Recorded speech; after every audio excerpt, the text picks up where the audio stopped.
السلام علیکم ناظرین، آج ہم کوہ کاف کے بارے میں بات کرنے والے ہیں، جو دنیا میں بسنے والی مختلف حیوی قوتوں، جن، بھوت، پریوں اور دیو کے مسکن کے حوالے سے شہرت رکھتا ہے۔ 15,000 کلومیٹر پر پھیلا یہ پہاڑی سلسلہ، جو کہ جغرافیائی نقطہ نظر سے رشیا، چیچینیا، آذربائیجان اور یورپی ملک آرمینیا سے تعلق رکھتا ہے، بحر اسود اور بحیرہ قزوین کے درمیان لکیر کھینچتا ہوا یہ پہاڑی سلسلہ، جو کہ ایشیا اور یورپ کو جدا کرتا ہے، قفقاز کے نام سے بھی جانا جاتا ہے۔ یہاں پر دنیا کے قدیم ترین آتش فشاں، جو کہ ہزاروں سالوں سے آگ اگلتے ہیں، اپنا دامن خالی کر کے محض پہاڑوں کی صورت میں موجود ہیں۔ آتش فشاں پہاڑوں کے مزاج اور تاریخ سے دلچسپی رکھنے والوں کے لیے کسی قیمتی اثاثے سے کم نہیں ہیں، جبکہ کوہ کاف کا یہ کوہساری سلسلہ بظاہر قدرت کی بدولت بھی اپنی پہچان آپ ہے، جیسا کہ معروف صوفی بزرگ میاں محمد بخش اپنی شرح آفاق کتاب سیف الملوک میں رقم دراز ہیں۔ کوہ فاقاں دے سبزے سڑدے، ندیاں سک دے پانی۔ جبکہ چائنیز لوک کہانیوں کے معروف کردار ڈریگن کے بارے میں بھی یہی کہا جاتا ہے کہ وہ کوہ کاف سے اڑ کر یہاں سے خوبصورت لڑکیوں کو اغوا کر کے لے جاتے ہیں، لیکن اس سلسلے کی اصل وجہ شہرت جنوں، پریوں اور دیوں کے حوالے سے ہے، جن سے متعلقہ کہانیاں جو نہ صرف بچوں بلکہ بوڑھوں تک کے دلوں کو گزشتہ سینکڑوں سالوں سے اپنی لپیٹ میں لیے بیٹھی ہے۔ یہ کہانیاں کیا ہیں اور ان کے وجود کی حقیقت کیا ہے،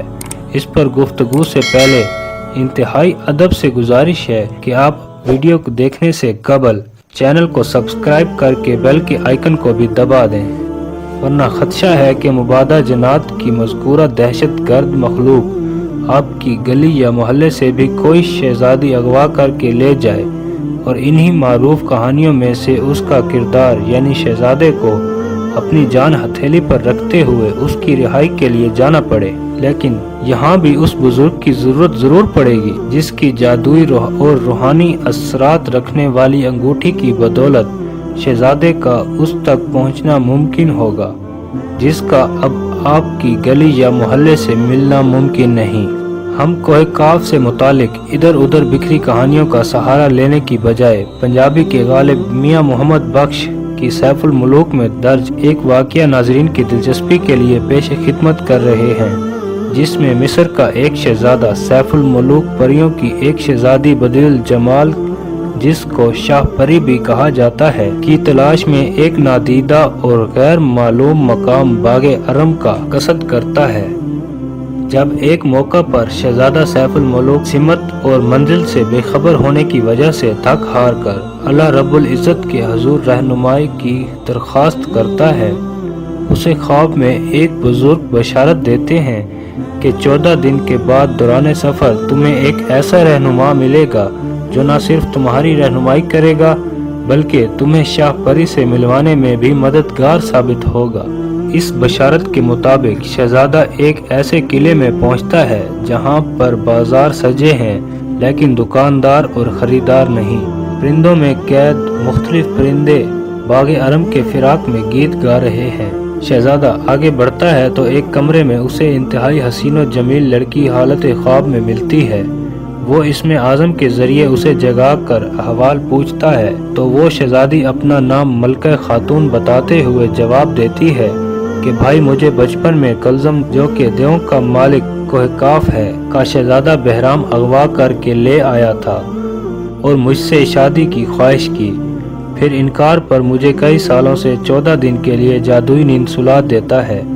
جب اس نے سیف الملوک سے اس کی داستان سنی، اس نے کہا کہ کاش میں یہاں سے آزاد ہو سکتی تو تمہیں اپنے ہی گھر میں شاہ پری سے ملواتی، جو کہ میری بہن بدرہ خاتون کی رضائی بہن ہے۔ اس موقع پر سیف الملوک نے کہا، جنہ اکھیاں ساڈا دلبر تکیا او اکھیاں تک لیاں، اکھیاں تکیاں دلبر تکیا ہن آساں لگ پیاں۔ اس کے بعد سیف الملوک 2 سلیمانی شاہ موروں اور اسم اعظم کی مدد سے بہرام دیو کو قتل کرتے ہوئے خاتون کو آزادی دلواتا ہے اور پھر وہ دونوں منہ بولے بہن بھائی ملکہ کے دیس سرندیپ پہنچتے ہیں، جہاں معمول کے مطابق مہینے میں ایک ہفتہ شاہ پری اپنی رضائی ماں اور بہن سے ملنے آتی ہے اور ملکہ خاتون کے تعاون سے سیف الملوک کی ملاقات اس گورے نیاب سے ہو جاتی ہے، جس کے لیے اس نے نہ صرف اپنے بوڑھے باپ عاصم شاہ کو بلکہ مصر کی حکومت کو بھی داؤ پر لگا دیا تھا۔ لیکن ناظرین کرام، یاد رہے یہ واقعہ اور کوہ کاف سے منسوب دیگر تمام قصے کہانیاں فرضی ہیں، جن کا اگرچہ حقیقت سے کوئی تعلق نہیں، لیکن ان کی بدولت کوہ کاف کو شہرت دوام حاصل ہو گئی۔ ویڈیو پسند آنے کی صورت میں ہمیں اپنی قیمتی آراء سے ضرور نوازیے گا اور اسے اپنے دوستوں کے ساتھ شیئر اور لائک کرنا مت بھولیے گا۔ آج تک کے لیے اتنا ہی۔ محمد سرمد شاہ زیب کو دیجیے اجازت۔ خدا حافظ۔